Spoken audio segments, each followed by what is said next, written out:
एक बार की बात है, जंगल में एक भूखा गीदड़ भोजन की तलाश में घूम रहा था। काफी देर तक भटकते भटकते जब वह थक गया तो मायूस होकर एक पेड़ के नीचे लेट गया। लेकिन भूखे पेट नींद कहाँ आती है, इसलिए वह फिर उठकर बैठ गया। कुछ देर पश्चात उसने देखा कि सामने से एक शेर चला आ रहा है। शेर को देखते ही उसका पूरा शरीर कांप उठा और वह सोचने लगा कि भूख से तो वह बच भी जाता, लेकिन इस शहर से कैसे बचेगा। मौत को इस तरह सामने देखकर उसका दिमाग और भी तेजी से काम करने लगा। यही वजह थी कि गीदड़ ने अपने बचाव की नई योजना बनाई। प्यार से संसार को ठगा। ताकत में तो शेर गीदड़ से ज्यादा होता है, जिसे ताकत से नहीं मारा जा सकता है, उसे अकल से मारना चाहिए। इस शेर से दोस्ती करने में अगर फायदा भी ना हो, लेकिन नुकसान तो कोई नहीं हो सकता। चालाक गीदड़ वहां से उठा और शेर के सामने जाकर खड़ा हो गया। और जैसे ही शेर उसके पास आया तो बड़े प्यार से बोल, जंगल के राजा नमस्ते। नमस्ते कहो गीदड़ भाई, क्या हाल चाल है। हाल तो बहुत अच्छा है हुजूर, बस आपको ढूंढते ढूंढते थक गया हूँ। मुझे ढूंढ रहे हो तुम, शेर ने पूछा। हाँ हुजूर, मैं आपको ही ढूंढ रहा हूँ, गीदड़ ने बड़ी नम्रता से हाथ जोड़कर कहा। मगर क्यों भाई गीदड़, शेर ने आश्चर्यपूर्वक उसकी ओर देखते हुए पूछा। क्या तुम्हें मुझसे डर नहीं लगता। नहीं महाराज, ऐसी बात मैं सपने में भी नहीं सोच सकता, क्योंकि मैं ये बात अच्छी तरह जानता हूँ कि मेरे राजा बड़े दयालु तथा बलवान है। अच्छे राजा अपनी प्रजा को कभी तंग नहीं करते हैं, और आपकी इस आदत से मैं अच्छी तरह वाकिफ हूँ। तुम्हारे विचार तो बहुत सुंदर गीदड़ है। शेर के चेहरे पर प्रसन्नता के भाव थे। अगर तुम्हें ये बात पसंद है तो फिर मुझे क्या परेशानी हो सकती है। उसे दिन से गीदड़ सबका अंगरक्षक बन गया। उसी दिन से दोनों में दोस्ती हो गई। अब जंगल में जहां भी शेर जाता, गीदड़ उसके साथ ही रहता। शेर के साथ रहने से भूखे मरने वाली फिक्र अब खत्म हो गई थी, क्योंकि शेर को तो अपने खाने के लिए शिकार करना ही होता था। सर शिकार हो स्वयं तो खाता ही नहीं था, जो कुछ भी बच जाता था उसे गीदड़ बड़े मजे के साथ खाता रहता था। समय ऐसे ही गुजरता गया। एक रोज शेर से गीदड़ बोला, महाराज हम इस तरह जंगल में कब तक रहेंगे, क्यों ना हम किसी गुफा में जाकर अपना घर बना ले। उसने आराम और शांति से तो रह सकते हैं। हाँ हाँ, अच्छा विचार है। हमारा भी कोई घर होगा तो हम भी इसमें बैठकर आराम कर सकते हैं। शेर के मुंह से यह बात सुनकर शेर ने एक बड़ी गुफा अपने रहने के लिए तलाश कर ली। ये गुफा काफी पुरानी थी। इस गुफा के साथ वाले जंगल में हाथियों के झुंड रहते थे। वे अपने जंगल से बाहर नहीं निकलते थे। शेर और गीदड़ ऊंचे पहाड़ों पर बैठकर उसे जंगल में हाथियों को देखते रहते थे। एक बार शेर ने हाथियों को निहारते हुए कहा, अरे यार गीदड़, हमें उन हाथियों का भी शिकार करना चाहिए। क्यों नहीं महाराज, जंगल के राजा को हाथियों का भी शिकार करना चाहिए, गीदड़ बोला। गीदड़ ने जैसे ही शहर से यह बात कही, शेर इस वक्त हाथी के शिकार के लिए तैयार हो गया।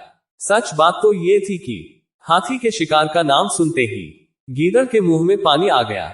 शेर गीदड़ को लेकर उसे जंगल के पास वाली पहाड़ी पर लेकर चला गया, जिस पर बैठकर हाथी साफ नजर आते थे। वे दोनों अपने शिकार की खोज में वही छिप बैठे हुए थे। अचानक शेर के कान खड़े हो गए, जैसे किसी की आहट सुनी हो। क्या बात है महाराज, आप इस तरह चौंक क्यों गए हैं, गीदड़ बड़े आश्चर्य से पूछा। गीदड़, मुझे ऐसा अनुभव हो रहा है कि जैसे कोई हाथी पहाड़ पर आ रही हो। तुम जाकर जरा ध्यान से देखो, अगर हाथी हो तो मुझे इशारा कर देना। कैसा इशारा महाराज, मेरे पास आकर कह देना। शेर, जंगल के राजा तुम पूरी ताकत से कर जो, बस मैं उसी वक्त समझ जाऊंगा कि मुझे हाथी के शिकार के लिए जाना है। ठीक है महाराज, मैं आपकी बात समझ गया हूँ, मैं ऐसा ही करूंगा। गीदड़ कहा और चला गया। जैसे ही गीदड़ पहाड़ियों की आड़ से होता हुआ निकाला तो उसने एक हाथी को उसे तरफ आते देखा। उसी समय उसने पहाड़ी पर खड़े होकर जोर से आवाज लगाई, शेर सिंह शक्ति से गरजो। इस आवाज को सुनते ही शेर पूरी ताकत से दहाड़ा। उसकी दहाड़ सुनकर पूरा जंगल जाग उठा था। शेर के कान खड़े हो गए, उसकी आंखें लाल हो गई। वह बिजली की सी तेजी से गुफा के बाहर आया और वह लंबी छलांग लगाकर सीधा उसी दिशा में पहुंचा जहां आवाज आई थी। गीदड़ ने देखा शेर की आंखें लाल हो रही है। उसके दोनों कान सीधे खड़े हुए थे, उसकी मूछें तनी हुई थी, उसकी दुम भी खड़ी हो गई थी। शेर का इतना भयानक रूप देखकर गीदड़ भी हैरान रह गया, लेकिन इसके साथ उसकी शैतानी दिमाग तेजी से कम कर रहा था। शेर को देखकर वह सोच रहा था कि मैं भी अपना यही भयंकर रूप धारण करता हूँ और हाथी का शिकार भी कर सकता हूँ। फिर इस शेर की खुशामद भी नहीं करनी पड़ेगी। कब तक मैं इस शहर की नौकरी करता रहूंगा? आखिर मेरी अपनी भी तो जिंदगी है। शेर ने उधर पूरी ताकत से हाथी पर छलांग लगा दी और उसकी सूंड पर अपने दांत गड़ा दिए। देखते ही देखते शेर ने हाथी को जमीन पर गिरा दिया। हाथी ने शेर का मुकाबला करने के लिए पूरे हाथ पैर मारे, मगर सब बेकार। हाथी लहू से लटपट होकर जमीन पर गिर पड़ा। कुछ देर में ही उसने दम तोड़ दिया। शेर ने उसका मांस चिरफाड़ कर खाना शुरू कर दिया। जब शेर का पेट भर गया तो उसने गीदड़ के पास जाकर कहा, आओ तुम भी अपना पेट भर लो। हाथी को मारने का यही फायदा होता है कि कई रोज तक शिकार की जरूरत नहीं पड़ती। इतना कहकर शेर वहां से चला गया। उसके जाने के बाद गीदड़ अकेला ही रह गया। हाथी का मांस उसके सामने पड़ा हुआ था। वह सोच रहा था कि मैं इतना मांस खाकर क्या करूंगा? पेट भर जाने पर हर चीज बेकार हो जाती है, फिर मेरे लिए बेकार है। हाथी का मांस गीदड़ ने खूब पेट भर खाया। उसे दिन बहुत मजा आया। पेट भरने के बाद वह फिर अपनी गुफा में वापस चला गया, जहां शेर आराम कर रहा था। दोनों दोस्तों में अब इतना प्यार हो गया था कि अब दोनों एक दूसरे के बिना नहीं रह सकते थे। गीदड़ के साथ रहकर इतना मांस खाने लगा था कि उसने अपने पूरे जीवन में नहीं खाया था। मांस खा खाकर गीदड़ बहुत मोटा हो गया था। एक दिन लोमड़ी ने गीदड़ से कहा, मामा गीदड़, अब तो तुम बहुत मोटे हो गए हो। अगर सच बताया जाए तो तुम बिल्कुल शेर की तरह लगते हो। हाँ लोमड़ी, तुम ठीक रहती हो। मैं खुद भी इस बात को ही महसूस कर रहा था। अब मैं बहुत मोटा हो गया हूँ। अब तो मुझे देखकर जंगल के सभी जानवर डर जाते हैं। गीदड़ ने सेखी बघारते हुए कहा, तो फिर गीदड़ मामा, तुम शिकार के लिए क्यों नहीं जाते? लोमड़ी ने पूछा। हाँ, अब मैं शेर से यही कहूंगा कि तुम शिकार की तलाश में जाया करो, मैं शिकार खेला करूंगा। बस मुझे एक बार हाथी का शिकार करना है। ठीक कर रहे हो शेर को, भला इस बात में क्या ऐतराज हो सकता है? वह तो खुश ही होगा कि मेरा कोई साथी मिल गया है। लोमड़ी इतना कहकर वहां से जल्दी और गीदड़ वहीं खड़ा सोच विचार करता रहा। एक दिन गीदड़ में मौका देखकर शेर से कहा कि आप मुझे एक बार हाथी का शिकार करने का मौका दे दे तो आपकी बड़ी मेहरबानी होगी। गीदड़ भाई, हाथी का शिकार करना कोई हंसी मजाक नहीं है और यह सुन बस की बात बिल्कुल नहीं है। हाथी बड़ा खूनी जानवर होता है, इससे तुम्हारी जान को खतरा है। महाराज आप बिल्कुल भी फिक्र मत करें, बस एक बार मुझे आशीर्वाद दे दे, फिर देखना कि मैं क्या करता हूँ। गीदड़ ने अपना सीना फुलाकर शेखी बघारते हुए कहा, अगर तुम्हारी यही इच्छा है तो मैं किस तरह रोक सकता हूँ, लेकिन फिर भी मैं तुम्हें मशवरा यही दे सकता हूँ कि तुम कुछ भी करने से पहले एक बार फिर सोच लो। महाराज आप बिल्कुल निश्चित रहे, मैं अच्छी प्रकार सोच लिया है।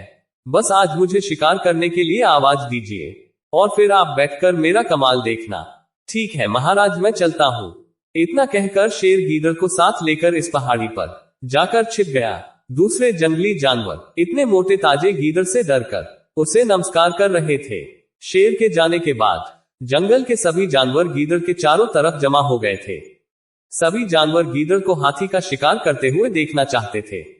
सभी की उत्सुकता पल पल बढ़ने लगी थी। उसने लोमड़ी को जंगल के अंदर भेज दिया कि जब कोई हाथी अकेला इधर को आता दिखाई पड़े तो फौरन मुझे आवाज लगा देना। जैसे ही लोमड़ी ने हाथी को दिखा तो उसने कहा, हे जंगल के राजा, हाथी आ रहा है, तुम पूरी ताकत के साथ गरजो और उस पर शिकार के लिए टूट पड़ो। हाँ, हम अभी आ रहे हैं। इसी वक्त का तो हमें बेताबी से इंतजार था। इस शेर ने तो आज तक हमें अपना नौकर ही बनाकर रखा था। आज से हम शेर बनेंगे और जंगल के राजा कहलाएंगे। सभी जंगल के जानवर हमें सम्मान की दृष्टि से देखेंगे। इतना कहता हुआ वह आगे की तरफ आया और शेर की तरफ दहाड़ा। उसके बाद उसने अपनी मूछें आंकड़ा दी और आंखों में गुस्से सा भरकर उन्हें लाल करके की कोशिश करने लगा। इसके साथ ही मोटा ताजा गीदड़ शेर की तरह पहाड़ी के ऊपर से शिकार करने के लिए चल पड़ा। उसे इस तरह से चलते देखकर जंगल के सारे जानवर छुप छुप कर हैरानी से देख रहे थे। उसकी जाति के गीदड़ों की तो खुशी का ठिकाना नहीं था कि उसका एक भाई गीदड़ बिल्कुल शेर की तरह आज शिकार करने के लिए जा रहा है। अब तक इस जंगल में शेर ही राज करते आए थे, आज से गीदड़ का राज आरंभ हो गया।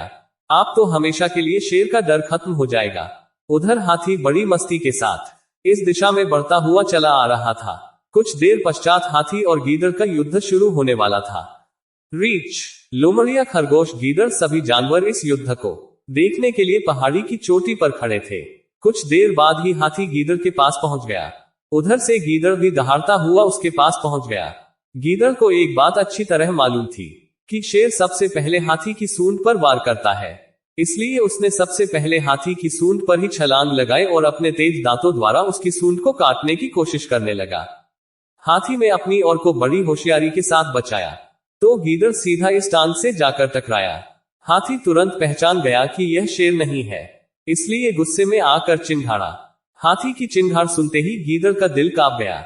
इससे पहले कि गीता वहां से उठाने की कोशिश करता हूं, गुस्से से भरे हाथी ने अपना पूरा पांव गीदड़ के ऊपर रख दिया।